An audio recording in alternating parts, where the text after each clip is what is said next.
छत्तीसगढ़ सामान्य अध्ययन से संबंधित 10 प्रश्नों पर रोज हम डिस्कशन करते हैं, जो कि सीजीपीएससी और सीजी व्यापम के परीक्षाओं के लिए बहुत ज़्यादा इंपॉर्टेंट हो सकता है। सीधे हम लोग क्वेश्चन पर चलते हैं। तो आज का पहला क्वेश्चन है कि रायपुर जिले के अंतर्गत विकास खंड है। तो आपको बताना है कि जो रायपुर जिला, रायपुर हमारे छत्तीसगढ़ राज्य की राजधानी है, तो रायपुर जिले के अंतर्गत विकास खंड, जो ब्लॉक जिसको अंग्रेजी में बोला जाता है ना, ब्लॉक, विकास खंड या फिर जिसको खंड भी बोला जाता है, तो रायपुर जिले के अंतर्गत कौन कौन से विकास खंड हैं। तो पहले मैं बता दूं कि वर्तमान समय में रायपुर जिले के अंतर्गत 4 विकास खंड हैं।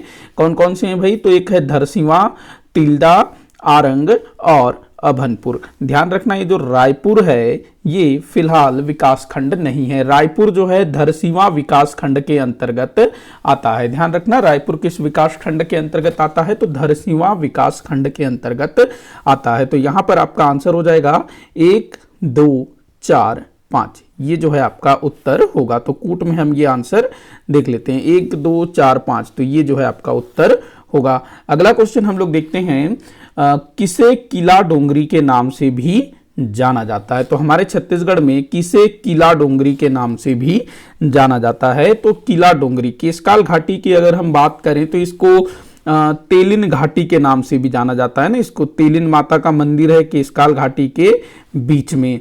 आप लोग कभी अगर जगदलपुर गए होंगे तो आप लोगों ने देखा होगा केशकाल घाट, जो कि बिल्कुल सरपीला मोड़ है कुछ इस तरह से ऐसे, क्योंकि जो बस्तर है वो पर्वत पठार पर स्थित है ना, तो बस्तर जाने के लिए पहाड़ चढ़ना पड़ता है। तो ऐसे सरपीली घाटियों से होते हुए जो है आपको बस्तर पहुंचना होगा। तो ये केशकाल घाट, जिसको कहते हैं तेलिन घाट भी।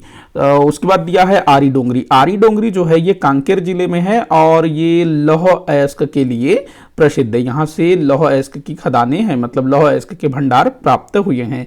छोटे डोंगर, छोटे डोंगर जो है नारायणपुर जिले में। देखो डोंगर अगर बात किया जाए ना, डोंगर ये नारायणपुर में है। छोटे डोंगर जो है, मतलब जो डोंगर है ना, 2 डोंगर है। एक हो गया छोटे डोंगर, दूसरा है बड़े डोंगर। बड़े डोंगर, ये बड़े डोंगर कहां पर है? तो कोंडागांव जिले में। ध्यान रखना, बड़े डोंगर कोंडागांव में, छोटे डोंगर नारायणपुर में। तो इस तरह से कंफ्यूज करने वाली चीजों को पूछा जाता है। गढ़िया पहाड़ ये कहां पर है भाई? कांकेर जिले में है। गढ़िया पहाड़ कांकेर जिले में एक हिल स्टेशन है और इसको ही किला डोंगरी कहा जाता है। किसको? गढ़िया पहाड़ को ही किला डोंगरी कहा जाता है। तो ऐसी छोटी छोटी चीजें जो है पूछ ली जाती है और पता नहीं होता है तो गलत हो जाता है या फिर छोड़ना पड़ता है। तो इस तरह की चीजों को भी आप ध्यान में रखिएगा। अगला दिया हुआ है चिल्फी घाटी स्थित है। चिल्फी घाटी बहुत ज्यादा फेमस है। जैसे केशकाल घाटी फेमस है ना हमारे छत्तीसगढ़ में, वैसे ही चिल्फी घाटी भी बहुत ज्यादा फेमस है। जो एमपी से हमारे छत्तीसगढ़ जो आएंगे ना, तो उनको चिल्फी घाटी से होते हुए आना होगा। मतलब कि इसका आंसर होगा रायपुर जबलपुर मार्ग। देखो अगर आप रायपुर से जबलपुर जाओगे ना, तो आपको जो है तिल्दा, उसके बाद फिर कवर्धा होते हुए जाना होगा जबलपुर। तो कवर्धा में ही है चिल्फी घाटी। चिल्फी घाटी भी जो है ना केशकाल घाटी के समान ऐसे घुमावदार मोड़ वाला घाटी है। तो इसको पार करके जो है जबलपुर जाया जाता है। तो वैसे तो बहुत सारी जगहें हैं, लेकिन मुख्य रूप से रायपुर जबलपुर मार्ग के बीच में स्थित है चिल्फी घाटी। अच्छा, ये जो चिल्फी घाटी है ना, राष्ट्रीय राजमार्ग मतलब NH-30 में स्थित है। NH-30 नेशनल हाईवे नंबर 30 में स्थित है चिल्फी घाटी। एक मजेदार बात याद रखेंगे, जो केशकाल घाटी है ना, अभी जो हम लोगों ने पीछे देखा, जो रायपुर और जगदलपुर मार्ग के बीच में स्थित है, तो वो जो केशकाल घाटी है वो भी NH-30 पर ही स्थित है। इसके अलावा आप लोगों ने दरभा घाटी सुना होगा, जीरम घाटी सुना होगा, जिसमें नक्सली हमला हुआ था ना, बहुत सारे कांग्रेस के नेता मारे गए थे। तो वो दरभा घाटी, झीरम घाटी, ये भी नेशनल हाईवे नंबर 30 पर स्थित है। तो आप ऐसी चीजों को भी ध्यान में रखिएगा कि जो नेशनल हाईवेज हैं उसमें कौन कौन से नगर पड़ते हैं और कौन सी प्रसिद्ध चीजें पड़ती है। जैसे कि NH-30 पर अगर हम देखें तो चिल्फी घाटी एक फेमस ये आ गया, केशकाल घाटी आ गया, दरभा घाटी आ गया, इसके बाद झीरम घाटी आ गया। तो ऐसे पूछा जा सकता है, तो इन सबको ध्यान में रखेंगे। तो चिल्फी घाटी रायपुर और जबलपुर मार्ग पर स्थित है। अच्छा, रायपुर और नागपुर के बीच में कोई स्पेशल चीज है, अगर किसी को मालूम हो तो बताइएगा। रायपुर जगदलपुर के बीच में तो केशकाल घाटी है, रायपुर अंबिकापुर के बीच में भी अगर किसी को नॉलेज हो कोई खास चीज है तो शेयर करिएगा। तो अगले क्वेश्चन को हम लोग देखते हैं, नलवंशी शासक किसके उपासक थे? तो भाई नलवंशी शासक जो कि बस्तर में शासन करते थे ना, नलवंश के शासक, तो ये जो नलवंशी शासक हैं ये किसके उपासक थे? शिव के, विष्णु के, शाक्त, शाक्त मतलब जो माँ दुर्गा है उसको शाक्त कहा जाता है। तो ये लोग किसके उपासक थे? विष्णु के उपासक थे नलवंशी शासक। अगला क्वेश्चन हम देखते हैं, पर्वत धारक वंश किस क्षेत्र में शासन करता था? पर्वत धारक वंश एक दो बार इसके बारे में पूछा गया है और किसी बच्चे ने बोला था कि इसके बारे में कुछ डिटेल बताइए, तो ज्यादा कुछ इनके बारे में जानने को नहीं मिलता है। तो देवभोग क्षेत्र में ये लोग शासन करते थे। देवभोग मतलब जो गरियाबंद जिले में है ना, जो उड़ीसा की तरफ पड़ता है, गरियाबंद जिला, तो वहां पर है देवभोग क्षेत्र। मतलब कि देवभोग, गरियाबंद, आसपास के क्षेत्रों में लोग शासन करते रहे होंगे। हो सकता है कि कुछ उड़ीसा के भाग पर भी इनका अधिकार रहा होगा। तो पर्वत धारक वंश। अगला क्वेश्चन है, सुमेलित करने को बोल रहा है। एक तरफ विवाह गीत दिया हुआ है और संबंधित रस्म दूसरी तरफ। तो चुलमाटी, चुलमाटी ये विवाह गीत है। अच्छा, ये जो है ना गीत के साथ साथ मैंने यहाँ रस्म लिखा है ना, ये होना चाहिए था मेरे ख्याल से, अर्थ होना चाहिए था। ये एक तरह का रस्म है, रस्म है साथ साथ में गीत भी है। चुलमाटी गीत, परघैनी गीत, ये एक तरह से उसका मतलब रस्म, क्या रस्म है वो बताया गया। खैर आप लोग समझ रहे होंगे। तो चुलमाटी गीत या जो चुलमाटी रस्म होता है वो कब किया जाता है? विवाह के आरंभ में। जब मंडप वगैरह गाड़ने के लिए मिट्टी लेकर के आया जाता है ना, तो उस टाइम पे ये गीत गाया जाता है। तो ए का हो जाएगा 4।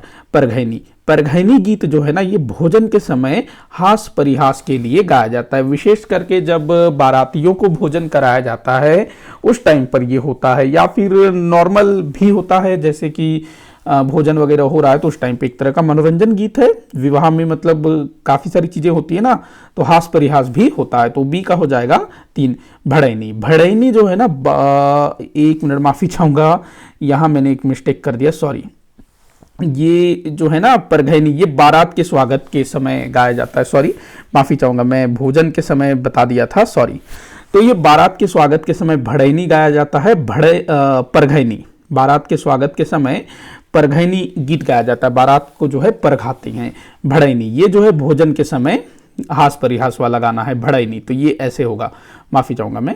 उसके बाद भांवर, भांवर फेरों के समय गाया जाता है। तो यहां पर आपका आंसर हो जाएगा 4 1 3 2।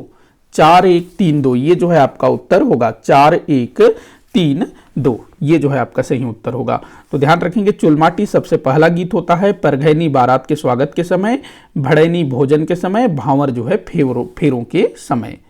तो 4 1 3 2 ये आपका उत्तर। अरे कूट बनाना भूल गया, माफी चाहूंगा। अगला हम देखते हैं, छत्तीसगढ़ आयुर्विज्ञान संस्थान स्थित है। तो बताना है आपको छत्तीसगढ़ आयुर्विज्ञान संस्थान ये कहां पर स्थित है। इसको अंग्रेजी में बोलेंगे Chhattisgarh institute of medical science. मतलब कि शॉर्ट में क्या बोलेंगे इसको हम लोग? Chhattisgarh institute of medical science, CIMS, जिसको हम शॉर्ट में बोलते हैं ना, सिम्स। तो भाई कहां पर है? अब आप में से अधिकतर लोगों को पता चल गया होगा कि सिम्स कहां पर है। तो ये बिलासपुर जिले में है सिम्स। तो इसका पूरा नाम याद रखना है आप लोगों को, छत्तीसगढ़ आयुर्विज्ञान संस्थान, अंग्रेजी में Chhattisgarh institute of medical science, CIMS. तो ये बिलासपुर जिले में है। अगला हम देखते हैं, अगला क्वेश्चन, एनएमडीसी द्वारा किस स्थान पर इस्पात संयंत्र की स्थापना की गई है? NMDC, national mineral development corporation, जो कि हमारे छत्तीसगढ़ में लौह अयस्क के उत्खनन का कार्य करती है। तो इसके द्वारा किस स्थान पर इस्पात उद्योग, मतलब लौह इस्पात उद्योग की स्थापना की गई है? तो ये किया गया है नगरनार में। ये जो नगरनार है ना, बस्तर जिले में है। जो बस्तर जिले का जो जिला मुख्यालय है जगदलपुर, वहां से कुछ ही दूरी पर स्थित है। जयपुर रोड में स्थित है, उड़ीसा में है ना जयपुर, तो जयपुर रोड में स्थित है नगरनार। तो ये लगभग 2008 से ये यहाँ पर काम शुरू हुआ है, मतलब कि इस्पात संयंत्र के स्थापना का कार्य जो है लगभग 2008 से शुरू हुआ है और अभी भी ये निर्माणाधीन अवस्था में ही है। हालांकि यहाँ पर उत्पादन शुरू हो चुका है लेकिन फिर भी काफी कुछ यहाँ पर बचा हुआ है। तो ध्यान रखना है, नगरनार बस्तर जिले में पड़ता है, जगदलपुर के काफी निकट है, या फिर हम ये बोल सकते हैं जगदलपुर तहसील के अंतर्गत ये आता है नगरनार। उड़ीसा जो रोड है ना जयपुर मार्ग, वहां पर स्थित है नगरनार। हीरानार याद रखेंगे, यहाँ पर एसआर करके एक इस्पात संयंत्र था, कंपनी था, वो यहाँ पर काम कर रही थी, लेकिन अभी मेरे ख्याल से वो वहाँ नहीं है, क्योंकि जो एसआर कंपनी के जो बड़े बड़े अधिकारी थे वो लोग जो है नक्सलवादियों को पैसा प्रोवाइड कर रहे थे, इसी कारण शायद एसआर की बस्तर से वापसी हो गई है। हीरानार जो है दंतेवाड़ा में हुआ करता था, मतलब अभी भी है हीरानार जगह दंतेवाड़ा में है, तो वहां पर एसआर कंपनी काम कर रही थी, लेकिन नक्सलियों के साथ मतलब एक तरह से इनका मेल जोल रहा होगा, पैसा वगैरह दे रहे होंगे या नक्सलवादियों ने इनको धमकाया होगा कि हमको पैसा दो इस टाइप से, तो ये ध्यान रखना। बैलाडीला और बचेली ये तो भाई लौह अयस्क के क्षेत्र है दंतेवाड़ा जिले के। अगला क्वेश्चन हम लोग देखते हैं, छत्तीसगढ़ राज्य में किस प्रकार के चट्टानों से टीन अयस्क प्राप्त होता है? तो ये अच्छा क्वेश्चन है। टीन उत्पादन के मामले में हमारा छत्तीसगढ़ देश में अग्रणी है, और जो बस्तर क्षेत्र का, बस्तर संभाग का जो दंतेवाड़ा जिला है और सुकमा जिला है, वहां से जो है टीन का उत्पादन होता है। तो यह प्रश्न कर रहा है कि किस प्रकार के चट्टानों से टीन का उत्पादन होता है, टीन प्राप्त होता है। धारवाड़ की अगर मैं बात करूं तो यहां से लौह अयस्क प्राप्त होता है। धारवाड़ से क्या प्राप्त होता है? लौह अयस्क, लौह अयस्क ध्यान रखेंगे। उसके बाद जो गोंडवाना है, गोंडवाना से कोयला मिलता है। कड़प्पा से क्या मिलता है? चूना। किम्बर लाइट, ये नहीं है, लाइट है, किम्बर लाइट है, यहां से हीरा प्राप्त होता है किम्बर लाइट से। और ये जो कैसेटेराइट है ना, यहीं से मिलता है आपका टीन अयस्क, तो इसका आंसर होगा कैसेटेराइट। तो ध्यान रखेंगे कैसेटेराइट चट्टानों से टीन अयस्क प्राप्त होता है और किम्बरलाइट से हीरा। अगला क्वेश्चन देखते हैं जो कि इस वीडियो का आखिरी क्वेश्चन होगा। दलहा पहाड़ स्थित है, कहाँ स्थित है भाई दलहा पहाड़? तो ये जो दलहा पहाड़ है ये जांजगीर चांपा में स्थित है। दलहा पहाड़ कहाँ स्थित है? जांजगीर चांपा। जांजगीर चांपा में एक स्थान है अकलतरा, अकलतरा। यहाँ से ना हमारे छत्तीसगढ़ राज्य के कोई महान व्यक्तित्व हुए हैं अकलतरा से, आप लोग मुझे कमेंट बॉक्स में बताइए कि किनका संबंध अकलतरा से रहा है। तो जांजगीर चांपा के अकलतरा में है दलहा पहाड़। दलहा पहाड़ एक और कारण से फेमस है, क्यों? यहाँ पर नाग पंचमी के दिन, कब? नाग पंचमी के दिन मेला लगता है, नाग पंचमी का मेला लगता है। आपके लिए एक और क्वेश्चन कि नाग पंचमी कब मनाया जाता है? सारा कुछ मैं बता चुका हूं। ये अकलतरा से कौन है ये भी शायद मैं बता चुका हूं, बताइएगा जरूर कमेंट बॉक्स में। इसी के साथ आज का ये वीडियो यहीं पर समाप्त होता है। आप लोग मुझे कमेंट करके बताइएगा कि आपसे कितने क्वेश्चन सॉल्व हुए। किसी भी क्वेश्चन में कोई भी डाउट हो जरूर बताइएगा। वीडियो को जितना हो सके उतना आप शेयर करिएगा, लाइक करिएगा, चैनल को सब्सक्राइब करिएगा। वीडियो को आखिर तक देखने के लिए बहुत बहुत धन्यवाद।